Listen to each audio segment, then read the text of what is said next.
A tight rental market is forcing more families in Hennepin County to crowd into homeless shelters. A report released this week shows the Twin Cities apartment vacancy rate stayed below 3%.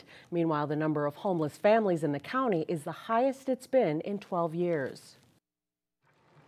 We are quite maxed out, and it's been very stressful. Over the past few years, People Serving People in Minneapolis has taken in a growing number of families apartments stuffed to capacity have turned away. We're not seeing a significantly greater number of homeless families than we did a year or 2 years ago, but we are in all of Hennepin County seeing longer stays and more frequent visits. Last year, more than 1,400 families were homeless in Hennepin County, and the average number of days spent in a homeless shelter was 46, a week longer than the average stay reported in 2011. The problem is, there's just nowhere for them to go. Very low rates for vacancy rates for apartments that are below $1,000 a month.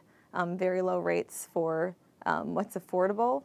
And then we see transportation play into this when what's available is not necessarily in traveling distance from where the jobs are or where kids are in school. What is available is also becoming more expensive. Average rent in the Twin Cities went up in the last year to $957 a month.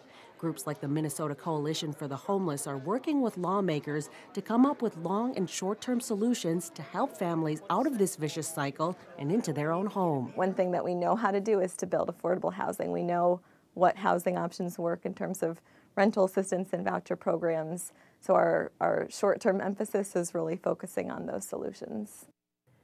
To give you another view of how severe the situation is, the rental vacancy rate in Minneapolis is about 1.8%. That's just behind Manhattan.